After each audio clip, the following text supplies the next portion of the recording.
नमस्कार दोस्तों, स्वागत है आप सभी का हमारे channel my audio book library में। और दोस्तों, आज हम करने वाले हैं भारत का संविधान, जो हम पुस्तक कर रहे थे उसका लेसन नंबर 2, जो कि है भारतीय संविधान के अधिकार, भारतीय संविधान में अधिकार। इसको आज हम शुरू करेंगे। और तो आइए दोस्तों, चलते हैं लेसन में। बिना किसी देरी के वीडियो को लाइक और शेयर अवश्य कर दीजिएगा। कोई भी बुक चाहिए तो आप हमें कमेंट में अवश्य लिख दीजिएगा, तो हम उसको यहाँ पे डालने का पूरा प्रयास करेंगे। तो आइए शुरू करते हैं लेसन नंबर 2, भारतीय संविधान में अधिकार। इसका परिचय देखते हैं। संविधान एवं हमें केवल सरकार के विभिन्न अंगों की संरचना और उनके पारस्परिक अंतर संबंधों के बारे में ही नहीं बताता। जैसा कि हमने पिछले अध्याय में पढ़ा, संविधान वह दस्तावेज है जो सरकार की शक्तियों पर अंकुश रखकर एक ऐसी प्रजातांत्रिक व्यवस्था की स्थापना करता है जिसमें सभी व्यक्तियों को कुछ अधिकार प्राप्त होते हैं। इस अध्याय में हम भारतीय संविधान में निहित मौलिक अधिकारों का अध्ययन करेंगे। संविधान के तीसरे भाग में मौलिक अधिकारों का वर्णन किया गया है। उसमें प्रत्येक मौलिक अधिकार के प्रयोग की सीमा का भी उल्लेख है। बीते 50 वर्षों में अधिकारों का स्वरूप परिवर्तित ही हुआ है और कुछ विस्तृत भी। इस अध्याय में हम आपको निम्न बातों के बारे में जानकारी होगी। वो कौन सी होंगी? भारतीय संविधान कौन कौन से मौलिक अधिकार प्रदान करता है, उन अधिकारों को कैसे सुरक्षित किया जा सकता है, उन अधिकारों की व्याख्या और सुरक्षा करने में कार्यपालिका की क्या भूमिका है, और मौलिक अधिकारों तथा राज्य के नीति निर्देशक तत्वों में क्या अंतर है। अब चलते हैं अधिकारों का महत्व। 1982 में एशियाई खेलों से पहले निर्माण कार्य के लिए सरकार ने कुछ ठेकेदारों की सेवाएं ली। अनेक फ्लाईओवरों को स्टेडियमों का निर्माण करना था और इसके लिए ठेकेदारों ने देश के विभिन्न भागों से बड़ी संख्या में गरीब मिस्त्री और मजदूरों की भर्ती की। लेकिन मजदूरों से कामकाज के दायरे की दशा में काम लिया गया। उन्हें सरकार द्वारा निर्धारित न्यूनतम मजदूरी से भी कम मजदूरी दी गई। समाज वैज्ञानिकों की एक टीम ने उनकी स्थिति का अध्ययन कर सर्वोच्च न्यायालयों में एक याचिका दायर की। उन्होंने दलील दी कि तय की गई न्यूनतम मजदूरी से कम मजदूरी होना बेगार या बंधुआ मजदूरी जैसा है और नागरिकों को प्राप्त शोषण के विरुद्ध मौलिक अधिकारों का उल्लंघन है। न्यायालय ने इस दलील को स्वीकार कर लिया और सरकार को निर्देश दिया कि वह इन हजारों मजदूरों को उनके काम के लिए तयशुदा मजदूरी दिलवाए। मचल लॉलुंग को जब गिरफ्तार किया गया तब वह 23 वर्ष का था। लॉलुंग असम के मढ़ीगांव जिले में चौबुरी गांव का रहने वाला था। उस पर आरोप था कि उसने किसी को गंभीर चोट पहुंचाई। मुकदमे की सुनवाई के दौरान उसे मानसिक रूप से काफी अस्वस्थ पाया गया और चिकित्सा के लिए तेजूर के लोकप्रिय गोपीनाथ बोंदले अस्पताल में एक कैदी के रूप में भर्ती करा दिया गया। वहां उसका सफलतापूर्वक इलाज किया गया। डॉक्टरों ने जेल अधिकारियों को 2 बार 1967-1996 चिट्ठी भेजी कि लॉलुंग स्वस्थ है और उस पर मुकदमा चलाया जा सकता है, लेकिन किसी ने भी उस पर ध्यान नहीं दिया। लॉलुंग न्यायिक हिरासत में बना रहा। मचल लॉलुंग को जुलाई 2005 में जेल से छोड़ा गया। उस समय वह 77 वर्ष का हो चुका था। इस प्रकार वो 54 वर्ष तक हिरासत में रहा और इस दौरान उसके मुकदमे की एक बार भी सुनवाई नहीं हुई। जब राष्ट्रीय मानवाधिकार आयोग द्वारा नियुक्त एक टीम ने राज्य में बंदियों का निरीक्षण किया, तब जाकर लॉलुंग को स्वतंत्र होने का अवसर मिला। मचल का पूरा जीवन ही व्यर्थ बीत गया क्योंकि उसके मुकदमे की सुनवाई ही न हो सकी। हमारा संविधान सभी नागरिकों को जीवन और स्वतंत्रता का अधिकार देता है। इसका अर्थ है कि हर नागरिक को अपने मुकदमे की निष्पक्ष और त्वरित सुनवाई का अधिकार है। मचल लॉलुंग का मामला उस स्थिति का संकेत करता है जब संविधान द्वारा दिए गए अधिकार व्यवहार में प्राप्त नहीं थे। इसी प्रकार पहले उदाहरण में भी संवैधानिक अधिकारों का उल्लंघन दिखाई देता है, लेकिन उसे न्यायालय में चुनौती दी गई। इससे मजदूरों को उचित मजदूरी मिली जिसके वे हकदार थे। शोषण के विरुद्ध संवैधानिक अधिकार के कारण उन मजदूरों को न्याय मिल गया। अधिकारों का घोषणा पत्र। उपर्युक्त दोनों उदाहरणों से अधिकारों और उन्हें लागू किए जाने का महत्व पता चलता है। इसलिए अधिकतर लोकतांत्रिक देशों में नागरिकों को अधिकारों को संविधान में सूचीबद्ध कर दिया जाता है। प्रजातंत्र में यह सुनिश्चित होना चाहिए कि व्यक्तियों का कौन कौन से अधिकार प्राप्त हैं जिन्हें सरकार सदैव मान्यता देगी। संविधान द्वारा प्रदान किए गए और संरक्षित अधिकारों की ऐसी सूची को अधिकारों का घोषणा पत्र कहते हैं। अतः अधिकारों का घोषणा पत्र सरकार को नागरिकों के अधिकारों के विरुद्ध काम करने से रोकता है और उसका उल्लंघन हो जाने पर उपचार सुनिश्चित करता है। संविधान नागरिकों के अधिकारों को किससे संरक्षित करता है? नागरिक के अधिकारों को किसी अन्य व्यक्ति या निजी संगठन से खतरा हो सकता है। ऐसी स्थिति में व्यक्ति को सरकार द्वारा सुरक्षा प्रदान किए जाने की आवश्यकता होती है। यह जरूरी है कि सरकार व्यक्ति के अधिकारों को सुरक्षा प्रदान करने के लिए प्रतिबद्ध हो। इसके अतिरिक्त सरकार के विभिन्न अंग विधायिका, कार्यपालिका और नौकरशाही या न्यायपालिका अपने कार्यों को संपादन में व्यक्ति के अधिकार का हनन कर सकते हैं। और अब आगे चलते हैं। भारतीय संविधान में मौलिक अधिकार। स्वतंत्रता संघर्ष के दौरान स्वतंत्रता आंदोलन के नेताओं ने इन अधिकारों का महत्व समझा था और मांग की थी कि अंग्रेज शासकों को जनता के अधिकारों का आदर करना चाहिए। 1928 में ही मोतीलाल नेहरू समिति ने अधिकारों के एक घोषणा पत्र की मांग उठाई थी। अतः यह स्वाभाविक था कि स्वतंत्रता के बाद संविधान निर्माण के दौरान संविधान में अधिकारों का समावेश करने और उन्हें सुरक्षित करने पर सभी की राय एक थी। संविधान में उन अधिकारों को सूचीबद्ध किया गया जिन्हें सुरक्षा देनी थी और उन्हें मौलिक अधिकारों की संज्ञा दी गई। जैसा कि नाम से स्पष्ट है कि मौलिक अधिकार अत्यंत महत्वपूर्ण है और इसलिए उन्हें संविधान में सूचीबद्ध किया गया है और उनकी सुरक्षा के लिए विशेष प्रावधान बनाए गए हैं। वे इतने महत्वपूर्ण हैं कि संविधान स्वयं यह सुनिश्चित करता है कि सरकार भी उनका उल्लंघन न कर सके। मौलिक अधिकार हमारे अन्य अधिकारों से भिन्न हैं। जहां साधारण कानूनी अधिकारों को सुरक्षा देने और लागू करने के लिए साधारण कानूनों का सहारा लिया जाता है, वहीं मौलिक अधिकारों की गारंटी और उनकी सुरक्षा स्वयं संविधान करता है। सामान्य अधिकारों को संसद कानून बनाकर परिवर्तन कर सकती है, लेकिन मौलिक अधिकारों में परिवर्तन के लिए संविधान में संशोधन करना पड़ता है। इसके अलावा सरकार का कोई भी अंग मौलिक अधिकारों के विरुद्ध कोई कार्य नहीं कर सकता। इस अध्याय में हम आगे पढ़ेंगे कि सरकार के कार्यों से मौलिक अधिकारों का हनन को रोकने की शक्ति और इसका उत्तरदायित्व न्यायपालिका के पास है। विधायिका या कार्यपालिका के किसी कार्य या निर्णय से यदि मौलिक अधिकारों का हनन होता है या उन पर अनुचित प्रतिबंध लगाया जाता है तो न्यायपालिका उसे अवैध घोषित कर सकती है। लेकिन मौलिक अधिकार निरंकुश या असीमित अधिकार नहीं है। सरकार मौलिक अधिकारों का प्रयोग पर औचित्यपूर्ण प्रतिबंध लगा सकती। दक्षिण अफ्रीका के संविधान में अधिकारों का घोषणा पत्र। दक्षिण अफ्रीका का संविधान दिसंबर 1996 में लागू हुआ। इसे तब लागू किया गया जब रंग भेद वाली सरकार के बनने के बाद दक्षिण अफ्रीका गृह युद्ध के खतरे से जूझ रहा था। दक्षिण अफ्रीका के संविधान के अधिकार उसके अधिकारों का घोषणा पत्र दक्षिण अफ्रीका में प्रजातांत्रिक की आधारशिला है। यह न नस्ल, लिंग या गर्भधारण, वैवाहिक स्थिति, जातीय या सामाजिक मूल, रंग, आयु, अपंगता, धर्म, अंतरात्मा, आस्था, संस्कृति, भाषा और जन्म के आधार पर भेदभाव वर्जित करता है। यह नागरिकों को संभवतः सबसे ज्यादा व्यापक अधिकार देता है। संविधान अधिकारों को एक विशेष संवैधानिक न्यायालय लागू करता है।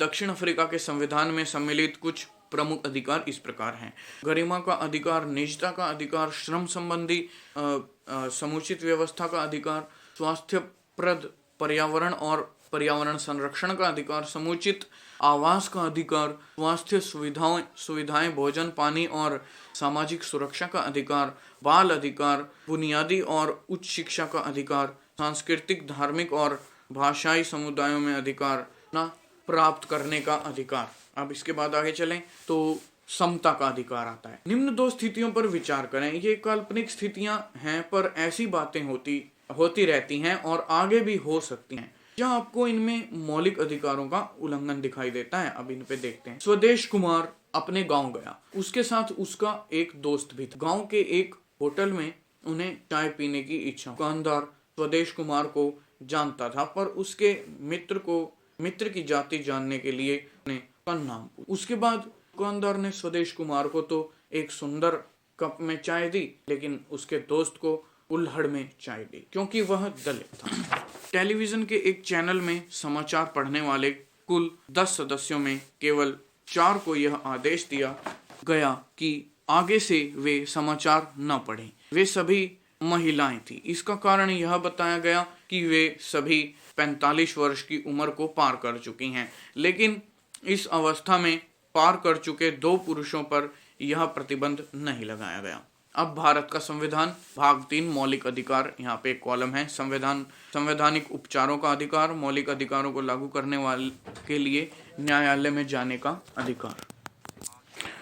इसके बाद समता का अधिकार, कानून के समक्ष समानता, कानून का संरक्षण, धर्म, जाति, लिंग, जन्म स्थान के आधार पर भेदभाव का निषेध, रोजगार में अवसर की समानता, पदवियों का अंत, छुआछूत की समाप्ति। के अलावा धार्मिक स्वतंत्रता का अधिकार, आस्था और प्रार्थना की आजादी, धार्मिक मामलों के प्रबंधन और खास तरह की संस्थाओं में धार्मिक निर्देश देने की स्वतंत्रता। शोषण के विरुद्ध अधिकार, बंधुआ मजदूरी पर रोक, जोखिम वाले कामों में बच्चों से मजदूरी कराने पर रोक। के अलावा स्वतंत्रता का अधिकार एवं व्यक्तिगत स्वतंत्रता, भाषण और अभिव्यक्ति की स्वतंत्रता, शांतिपूर्ण ढंग से जमा होने व सभा करने की स्वतंत्रता, संगठित होने की स्वतंत्रता, भारत में कहीं भी आने जाने की स्वतंत्रता, भारत के किसी भी हिस्से में रहने और बसने की स्वतंत्रता, कोई भी पेशा चुनने, व्यापार करने की स्वतंत्रता,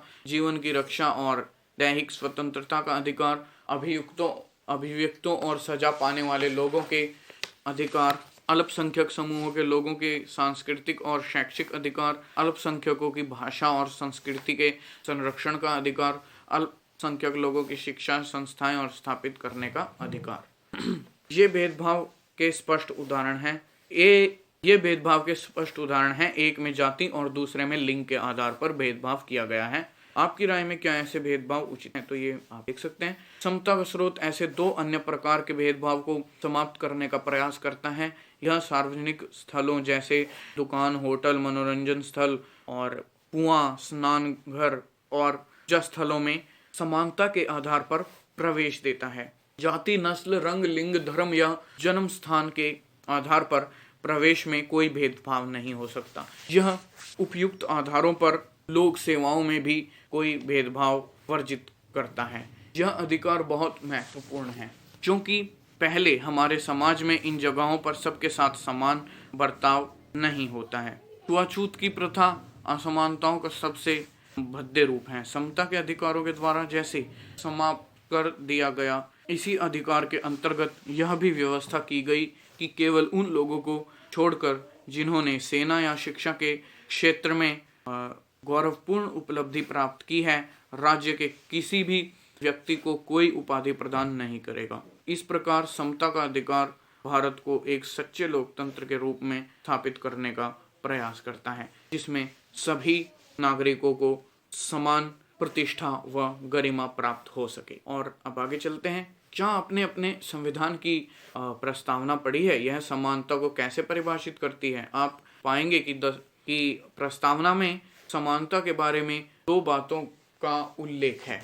वो कौन सी हैं? प्रतिष्ठा की समानता और अवसर की समानता। अवसर की समानता का अर्थ है कि समाज के सभी वर्गों को समान अवसर मिले, लेकिन जब समाज के अनेक सामाजिक विशेषता व्याप्त हो तो वहां समान अवसरों का क्या मतलब हो सकता है? संविधान स्पष्ट करता है कि सरकार बच्चों, महिलाओं तथा सामाजिक और शैक्षणिक रूप से पिछड़े वर्गों की बेहतरी के लिए विशेष योजनाएं तथा निर्णय लागू कर सकती है। आपने नौकरियों और स्कूलों में प्रवेश के लिए आरक्षण के बारे में अवश्य सुना होगा। आपको संभवतः आश्चर्य भी हुआ होगा कि समानता के सिद्धांत का पालन करने के बावजूद यहाँ आरक्षण क्यों है। वास्तव में संविधान के अनुच्छेद 16(4) साफ साफ कहता है कि आरक्षण जैसी नीति को समानता के अधिकार के उल्लंघन के रूप में नहीं देखा जा सकता। यदि आप संविधान में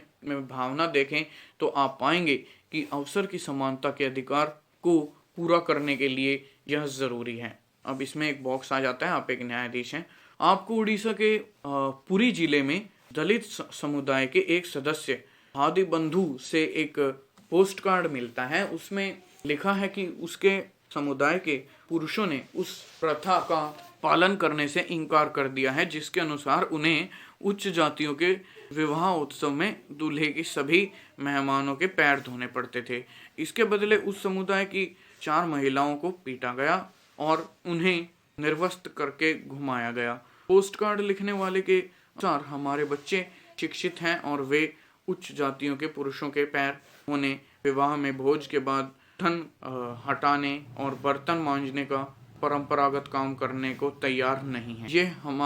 ये मानते हुए कि उपयुक्त तथ्य सही हैं, आपको निर्णय लेना है कि क्या इस घटना में मौलिक अधिकारों का उल्लंघन हुआ है। आप इसमें सरकार को क्या करने का आदेश। अनुच्छेद 21 हमारे संविधान का क्या कहता है कि जीवन की दैहिक स्वतंत्रता का संरक्षण किसी व्यक्ति को उसके प्राण या दैहिक स्वतंत्रता से विधि द्वारा स्थापित प्रक्रिया के अनुसार ही वंचित किया जाएगा, अन्यथा नहीं। अब चलते हैं स्वतंत्रता का अधिकार। किसी भी लोकतंत्र में समता और स्वतंत्रता सबसे महत्वपूर्ण अधिकार हैं। इनमें से एक के बिना दूसरे की कल्पना नहीं की जा सकती। स्वतंत्रता का अर्थ है चिंतन, अभिव्यक्ति और कार्य करने की स्वतंत्रता, लेकिन स्वतंत्रता का यह अर्थ नहीं है कि हम जैसा चाहे वैसा करने लगे। यदि ऐसा करने की इजाजत दे दी जाए तो बहुत सारे लोग अपनी स्वतंत्रता का आनंद उठाने से वंचित हो जाएंगे। अतः स्वतंत्रता को इस प्रकार परिभाषित किया जाता है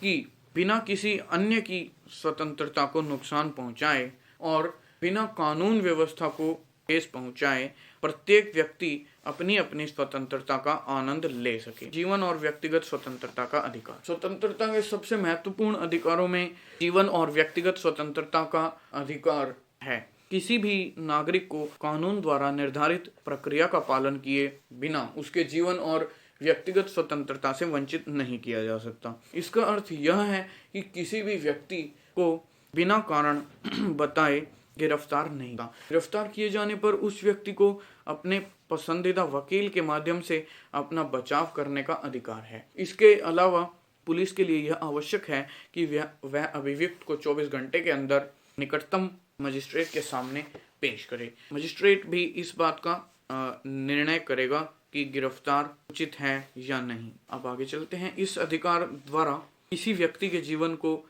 मनमाने ढंग से समाप्त करने के विरुद्ध ही गारंटी नहीं मिलती, बल्कि इसका दायरा और भी व्यापक है। सर्वोच्च न्यायालय के पिछले अनेक वर्णनों द्वारा इस अधिकार का दायरा बढ़ा है। सर्वोच्च न्यायालय के निर्णय के अनुसार इसमें शोषण से मुक्त और मानवीय गरिमा में पूर्ण जीवन जीने का अधिकार अंतर्निहित है। न्यायालय ने माना जीवन के अधिकारों का अर्थ है कि व्यक्ति को आश्रय और आजीविका का भी अधिकार होना चाहिए, क्योंकि के बिना कोई व्यक्ति जिंदा नहीं रहे। अब आगे चलते हैं। निवारक नजरबंदी। सामान्यतः किसी व्यक्ति को अपराध करने पर गिरफ्तार किया जाता है, पर इसके अपवाद भी हैं। कभी कभी किसी व्यक्ति को इस आशंका पर भी गिरफ्तार किया जा सकता है कि वह कोई गैर कानूनी कार्य करने वाला है और फिर उसे वर्णित प्रक्रिया का पालन किए बिना ही कुछ समय के लिए जेल में भेजा जा सकता है। इससे भी निवारक नजरबंदी कहते हैं।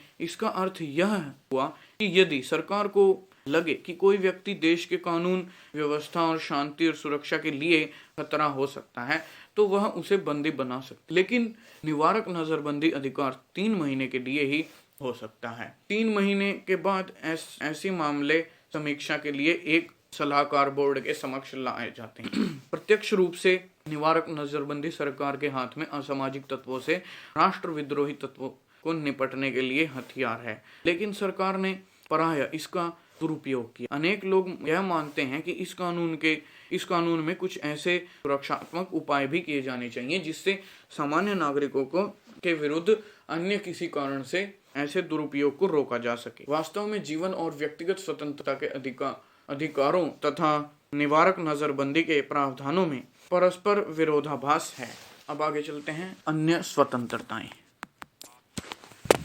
आप देख सकते हैं कि स्वतंत्रता के अधिकार के अंतर्गत कुछ ऐसे अधिकार भी हैं, पर इनमें से कोई भी अधिकार निरंकुश नहीं है। इनमें से प्रत्येक के प्रयोग सरकार को प्रतिबंध लगा सकती है। उदाहरण के लिए भाषा और अभिव्यक्ति की स्वतंत्रता पर कानून व्यवस्थाएं शांति और निकटता के आधार पर प्रतिबंध लगा सकते हैं। सभा और सम्मेलन करने की स्वतंत्रता का प्रयोग करने पर यह शर्त है कि वह शांतिपूर्ण तथा बिना हथियारों के हो। सरकार किसी क्षेत्र में 5 या 5 से अधिक लोगों की सभा पर प्रतिबंध लगा सकती है। प्रशासन की शक्ति का आसानी से दुरुपयोग कर सकता है। यह सरकार के किसी कार्य या नीति के विरुद्ध जनता को न्यायोचित विरोध प्रदर्शन करने की अनुमति देने से मना कर सकता है, लेकिन जनता अपने अधिकारों के प्रति सजग और सतर्क है और प्रशासन के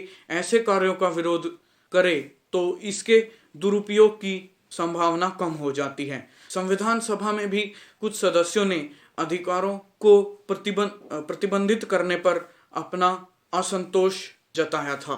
अब ये एक बॉक्स दिया गया है यहाँ पे छोटा सा। सोमनाथ लाहिरी हैं, ये संविधान सभा वाद विवाद खंड 3 पृष्ठ 404 से है। मैं समझता हूँ कि इनमें से अनेक निवेश अधिकारों का एक सिपाही के दृष्टिकोण से बनाया गया है। आप देखेंगे कि हमें काफी कम अधिकार दिए गए हैं और प्रत्येक अधिकार के बाद एक उपबंध जोड़ा गया है। लगभग प्रत्येक अनुच्छेद के बाद एक उपबंध है जो उस अधिकार को पूरी तरह से वापस ले लेता है। मौलिक अधिकारों की हमारी क्या अवधारणा होनी चाहिए, हम उस प्रत्येक अधिकार को संविधान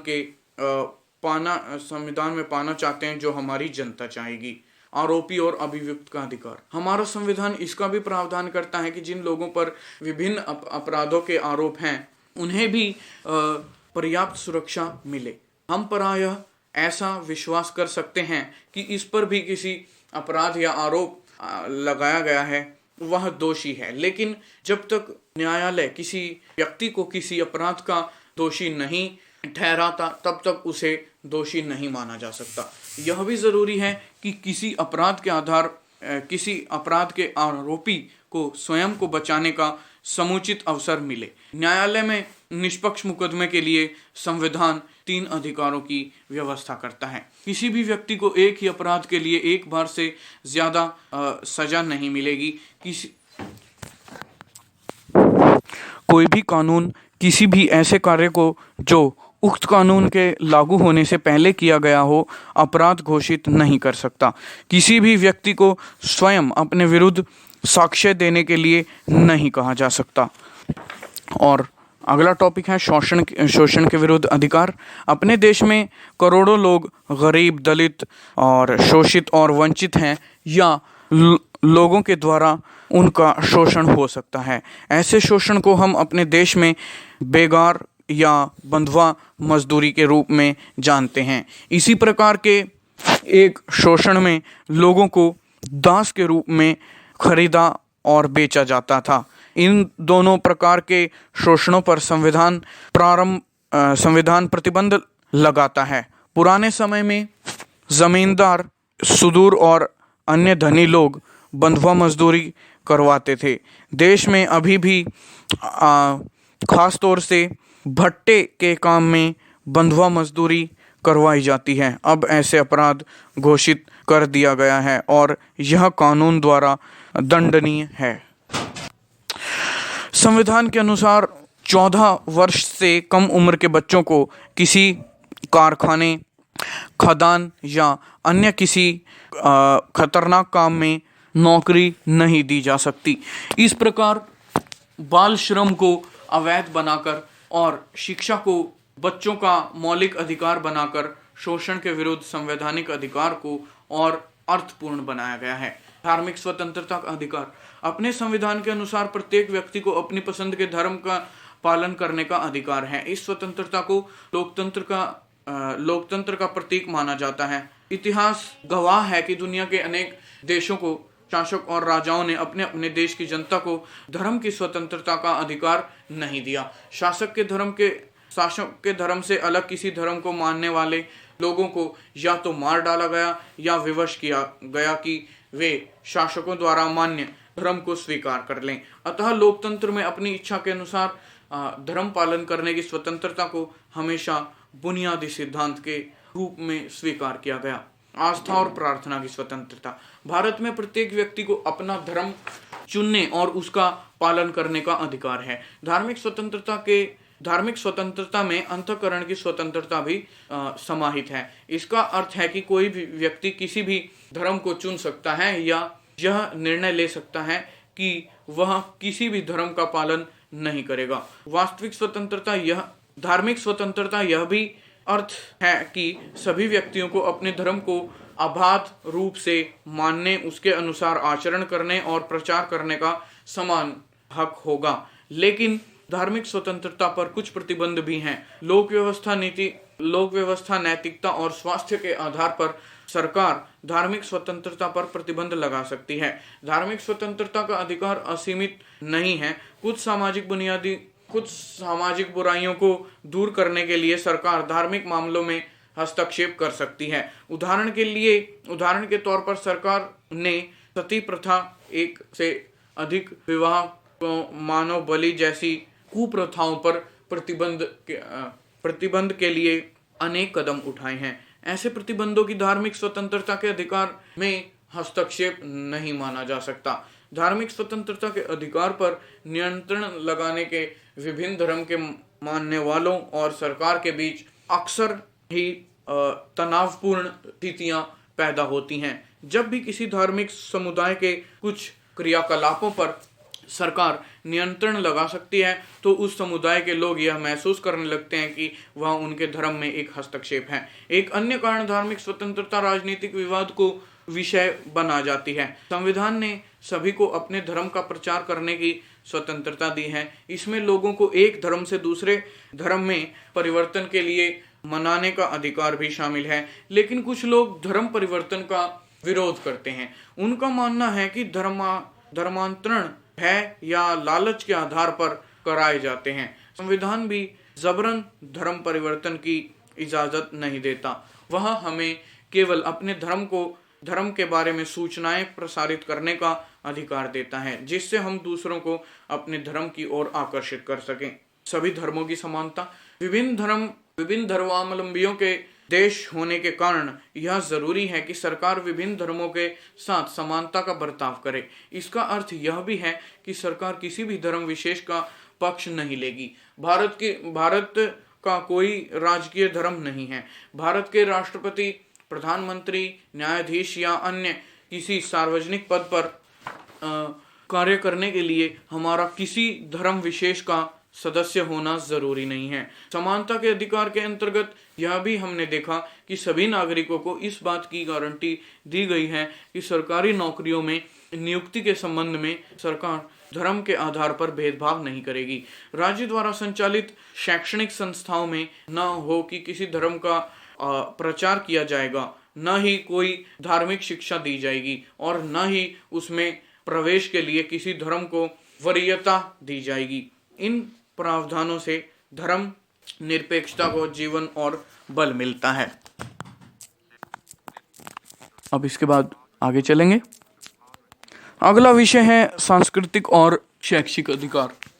हम भारतीय समाज की बात करते हैं तो हमारे मन में विविधता की छवि उभरती है। भारतीय समाज कोई समरूप समाज नहीं है, वरन उसमें काफी विविधताएं हैं। ऐसी विविधता भरे समाज में कुछ समुदाय छोटे और कुछ बड़े हैं। क्या ऐसी स्थिति में अल्पसंख्यक समुदाय के बहुसंख्यक समुदाय की संस्कृति स्वीकार करनी पड़ेगी। हमारा संविधान मानता है कि विविधता हमारे समाज की मजबूती है, अतः अल्पसंख्यकों को अपनी संस्कृति को बनाए रखने का अधिकार भी एक मौलिक अधिकार है। किसी समुदाय को केवल धर्म के आधार पर ही नहीं बल्कि भाषा और संस्कृति के आधार पर भी अल्पसंख्यक माना जा सकता है। अल्पसंख्यक वह समूह है जिसकी अपनी एक भाषा या धर्म होता है और देश के किसी एक भाग में या पूरे देश में संख्या के आधार पर वह किसी अन्य समूह से छोटा होता है। ऐसे अल्पसंख्यक समूहों को अपनी भाषा, लिपि और संस्कृति को सुरक्षित रखने और उसे विकसित करने का अधिकार है। भाषाई या धार्मिक अल्पसंख्यक अपनी शिक्षण संस्थाओं खोल सकते हैं। ऐसा करके वह अपनी संस्कृति को सुरक्षित और विकसित कर सकते हैं। शिक्षण संस्थानों में वित्तीय अनुदान देने के मामले में सरकार इस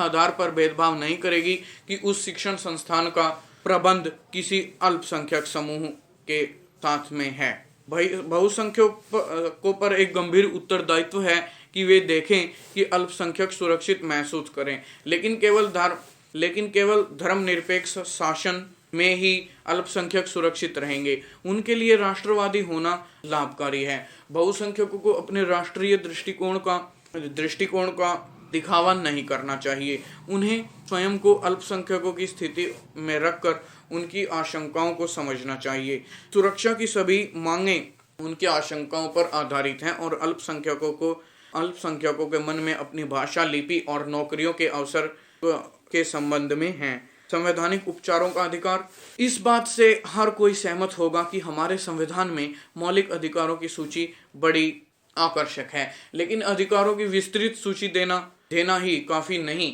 कोई ऐसा तरीका होना चाहिए जिससे उन्हें व्यवहार में लाया जा सके और उल्लंघन होने पर अधिकारों की रक्षा की जा सके। संवैधानिक उपचारों का अधिकार वे साधन हैं जिसके द्वारा ऐसा किया जा सकता है। डॉक्टर अंबेडकर ने इस अधिकार को संविधान का हृदय और आत्मा की संज्ञा दी है। इसके अंतर्गत हर नागरिक को यह अधिकार प्राप्त है कि वह अपने मौलिक अधिकारों का उल्लंघन की स्थिति में सीधे उच्च न्यायालय या सर्वोच्च न्यायालय जा सकता है। सर्वोच्च न्यायालय या उच्च न्यायालय मौलिक अधिकारों को लागू करने के लिए सरकार को आदेश और निर्देश दे सकते हैं। न्यायालय कई प्रकार के विशेष आदेश जारी कर सकते हैं जिन्हें पर आदेश या रीट कहते हैं।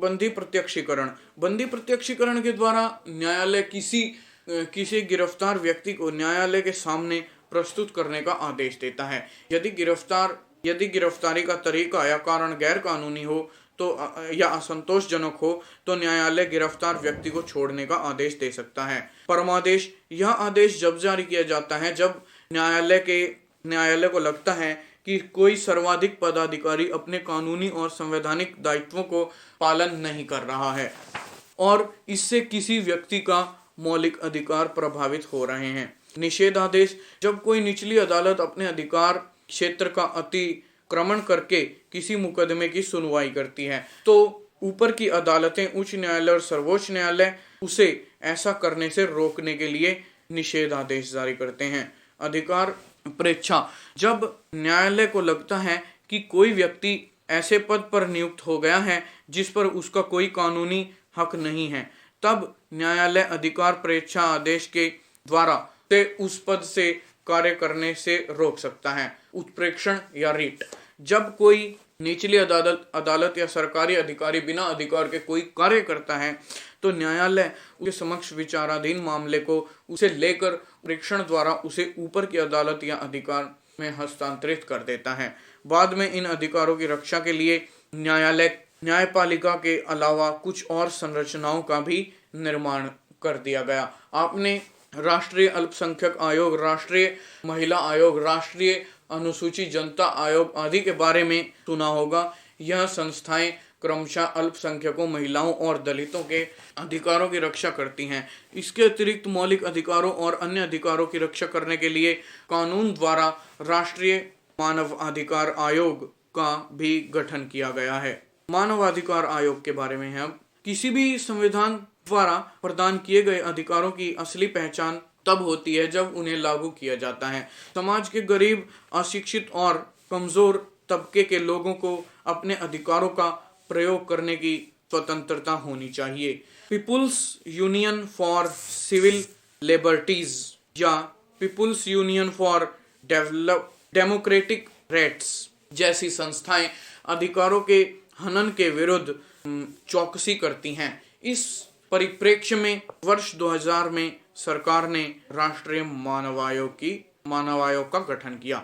राष्ट्रीय मानवाधिकार आयोग में सर्वोच्च न्यायालय का एक पूर्ण मुख्य न्यायाधीश, किसी उच्च न्यायालय का एक पूर्व मुख्य न्यायाधीश तथा मानव अधिकारियों के संबंध में ज्ञान या व्यवहारिक अनुभव रखने वाले 2 और सदस्य होते हैं। मानवाधिकार के उल्लंघन की शिकायत मामले पर राष्ट्रीय मानवाधिकार आयोग स्वयं ही पहल पर या किसी पीड़ित व्यक्ति को याचिका पर जांच कर सकता है। जेलों में बंदियों की स्थिति का अध्ययन करने जा सकता है।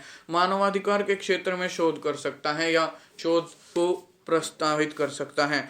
आयोग को प्रतिवर्ष हजारों शिकायतें मिलती हैं। इनमें से अधिकतर हिरासत में मृत्यु, हिरासत के दौरान बलात्कार, लोगों को गायब होने, पुलिस की ज्यादतियों, कार्रवाइयां किए जाने, महिलाओं के प्रति दुर्व्यवहार आदि से संबंधित होती हैं। मानवाधिकार आयोग का सबसे प्रभावी हस्तक्षेप पंजाब के युवकों के गायब होने तथा गुजरात दंगों के मामले में जांच के रूप में रहा। आयोग को स्वयं मुकदमा सुनने का अधिकार नहीं है। यह सरकार या न्यायालय को अपनी जांच के आधार पर मुकदमा चलाने की सिफारिश कर सकता है। अब आगे चलते हैं। राज्य के नीति निर्देशक तत्व, एक हिसाब से ये इसका अंतिम टॉपिक भी हम लेसन का कह सकते हैं ना। संविधान निर्माताओं को पता था कि भारत को अनेक चुनौतियों का सामना करना पड़ेगा। इसमें सभी नागरिकों में समानता लाना और सबका कल्याण करना सबसे बड़ी चुनौती थी। उन लोगों ने यह भी सोचा कि जो समस्याओं का हल करने के लिए कुछ नीतिगत निर्देश जारी किए हैं, लेकिन उनके साथ ही वह इन नीतियों को भावी सरकारों के लिए बाध्यकारी ही नहीं बनाना चाहते थे। संविधान में कुछ निर्देशक तत्वों का समावेश तो किया गया, लेकिन उन्हें न्यायालय के माध्यम से लागू करवाने की व्यवस्था नहीं की गई। इसका अर्थ यह हुआ कि यदि सरकार इसी निर्देश को लागू नहीं करती तो हम न्यायालय में जाकर यह मांग नहीं कर सकते कि उसे लागू करने के लिए न्यायालय सरकार को आदेश दे। इसलिए कहा जाता है कि नीति निर्देशक तत्ववाद योग्य नहीं है। अर्थ यह है कि यह संविधान का एक हिस्सा है जिससे न्यायपालिका द्वारा लागू नहीं किया जा सकता। संविधान निर्माताओं का मानना था कि इन निर्देशक तत्वों को पीछे जो नैतिक शक्ति है वह सरकार को बाध्य करेगी और सरकार नीति निर्देशक तत्वों को गंभीरता से ले। इसके अलावा यह ऐसा भी समझते थे कि जनता उन्हें लागू करने की जिम्मेदारी भावी सरकारों पर डालेगी। अतः संविधान में ऐसी नीतियों का एक निर्देशक सूची बनाई गई और निर्देशों को, इसी सूची को राज्य के नीति निर्देशक तत्व कहते हैं। नीति निर्देशक तत्व क्या है? नीति निर्देशक तत्वों की सूची में 3 प्रमुख बातें हैं। वे लक्ष्य और उद्देश्य जो समाज के रूप में हमें स्वीकार करने चाहिए, वे अधिकार जो नागरिकों को मौलिक अधिकारों के अलावा मिलने चाहिए, और वे नीतियां जिन्हें सरकार को स्वीकार करना चाहिए। नीति निर्देशक तत्वों को देखने से आपको संविधान निर्माताओं की भारत की कल्पना का आभास होगा। और समय समय पर सरकार ने कुछ नीति निर्देशक तत्वों को लागू करने का प्रयास किया। अनेक जमींदारी उन्मूलन कानून, बैंकों का राष्ट्रीयकरण, कई फैक्ट्री अधिनियम, न्यूनतम मजदूरी निर्धारण, कुटीर और लघु उद्योगों को प्रोत्साहन तथा अनुसूचित जाति और अनुसूचित जनजातियों के उन्नयन के लिए आरक्षण आदि इन प्रयासों को दर्शाते हैं। नीति निर्देशक तत्वों को लागू करने के प्रयास में शिक्षा का अधिकार,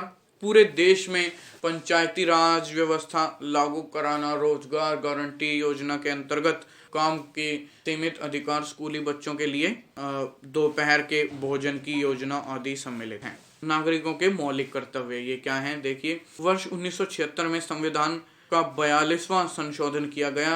अन्य प्रावधानों के अलावा इस संशोधन से संविधान में नागरिकों के मौलिक कर्तव्यों की एक सूची का समावेश किया गया, जिसमें कुल 10 कर्तव्यों का उल्लेख किया गया है, लेकिन इन्हें लागू करने के संबंध में संविधान मौन है। नागरिक के रूप में हमें अपने संविधान का पालन करना चाहिए, देश की रक्षा करना चाहिए, सभी नागरिकों को जो है भाईचारा बढ़ाने का प्रयत्न करना चाहिए तथा पर्यावरण की रक्षा करनी चाहिए। परंतु यह ध्यान देने की बात है कि संविधान मौलिक कर्तव्यों के अनुपालन के आधार पर या उनकी शर्त को हमें मौलिक अधिकारों एवं मौलिक अधिकार नहीं देता। इस दृष्टि से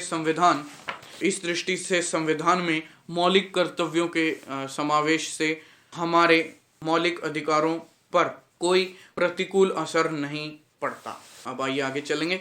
नीति निर्देशक तत्वों और मौलिक अधिकारों में संबंध। मौलिक अधिकारों और नीति निर्देशक तत्वों के एक दूसरे के पूरक के रूप में देखा जा सकता है। जहां मौलिक अधिकार सरकार के कुछ कानूनों पर प्रतिबंध लगाते हैं, वहीं नीति निर्देशक तत्व उसे कुछ कार्यों को करने की प्रेरणा दे सकते हैं। मौलिक अधिकार खास तौर से व्यक्ति के अधिकारों को संरक्षित करते हैं, पर नीति निर्देशक तत्व पूरे समाज के हित की बात करते हैं। लेकिन कभी कभी जब सरकार नीति निर्देशक तत्वों को लागू करने का प्रयास करती है, तो वे नागरिकों के मौलिक अधिकारों से टकरा सकते हैं। यह समस्या तब पैदा हुई जब सरकार ने जमींदारी उन्मूलन कानून बनाने का फैसला किया। इसका विरोध इस आधार पर किया गया कि उससे संपत्ति के मौलिक अधिकारों का हनन होता है। लेकिन यह सोचकर कि सामाजिक व्यवस्थाएं व्यक्ति हित से ऊपर हैं, सरकार ने नीति निर्देशक तत्वों को लागू करने के लिए संविधान का संशोधन किया। इससे एक लंबी कानूनी लड़ाई शुरू हुई। कार्यपालिका और न्यायपालिका ने इस पर जो है परस्पर विरोधी दृष्टिकोण अपनाया। सरकार की मान्यता थी कि नीति निर्देशक तत्वों को लागू करने के लिए मौलिक अधिकारों पर प्रतिबंध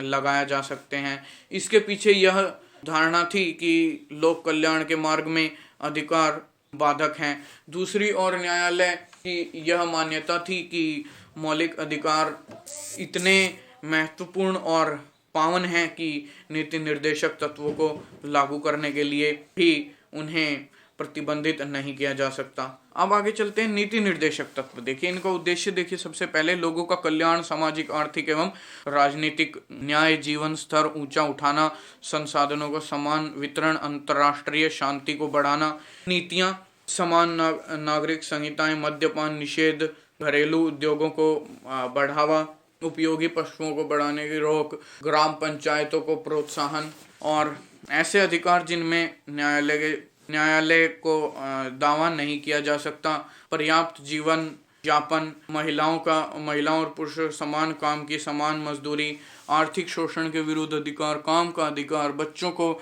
मुफ्त और अनिवार्य शिक्षा का अधिकार। इसके अलावा संपत्ति का अधिकार क्या है, ये देखते हैं। मौलिक अधिकारों और नीति निर्देशक तत्वों के बीच संबंधों पर उठे विवाद के पीछे एक महत्वपूर्ण कारण था। मूल संविधान में संपत्ति अर्जन, स्वामित्व और संरक्षण का मौलिक अधिकार दिया गया है, लेकिन संविधान में स्पष्ट कहा गया है कि सरकार लोक कल्याण के लिए संपत्ति का अधिग्रहण कर सकती है। 1950 से ही सरकार ने अनेक ऐसे कानून बनाए जिनसे संपत्ति के अधिकार पर प्रतिबंध लगा। मौलिक अधिकारों पर और नीति निर्देशक तत्वों के मध्य विवाद के केंद्र में यही अधिकार था। आखिरी 1973 में सर्वोच्च न्यायालय ने अपने निर्णय में संपत्ति के अधिकार को संविधान के मूल ढांचे का तत्व नहीं माना और कहा कि संसद को संविधान में संशोधन करके इसे प्रतिबंधित करने का अधिकार है। 1978 में जनता पार्टी की सरकार ने 44वें संविधान संशोधन के द्वारा संपत्ति के अधिकार को मौलिक अधिकारों की सूची से निकाल दिया और संविधान के अनुच्छेद 300 क के अंतर्गत उसे एक सामान्य कानूनी अधिकार बना दिया। आपकी राय में संपत्ति के अधिकार के मौलिक अधिकारों में कानूनी अधिकार बनाने से क्या फर्क पड़ता है, ये देख सकते हैं। इसने एक और भी जटिल वाद विवाद का जन्म दिया। इस संविधान में संशोधन से संबंधित था। सरकार का मत था कि संसद संविधान के किसी भी अंश या प्रावधान में संशोधन कर सकती है।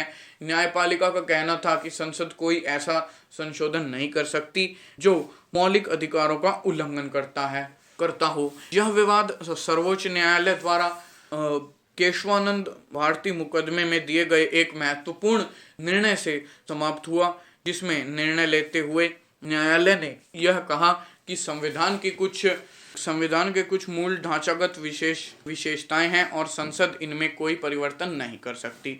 इसमें 9वें अध्याय संविधान का जीवन दस्तावेज में हम विस्तार से पढ़ेंगे। बाकी यहाँ पे और ज्यादा कुछ नहीं है। आगे चलते हैं हम निष्कर्ष देखते हैं।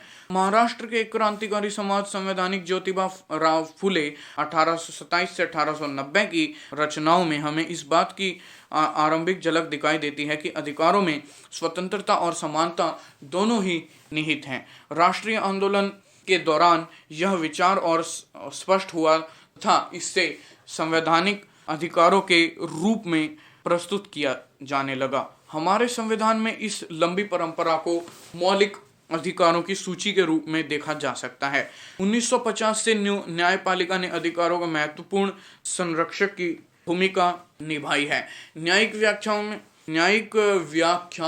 ने अनेक अधिकारों का क्षेत्र विस्तृत कर दिया है। हमारी सरकार और प्रशासन किसी परिप्रेक्ष्य में काम करते हैं। अधिकार सरकार के कार्यों की सीमा तय करते हैं और देश में लोकतांत्रिक शासन सुनिश्चित करते हैं। तो आइए इसी के साथ दोस्तों हमारा ये लेसन और वीडियो दोनों समाप्त होते हैं।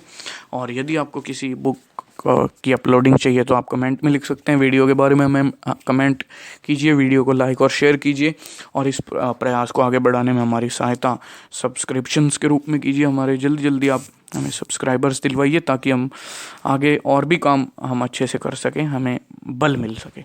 ओके दोस्तों, मिलेंगे नेक्स्ट वीडियो में नेक्स्ट लेसन के अंतर्गत। Okay bye.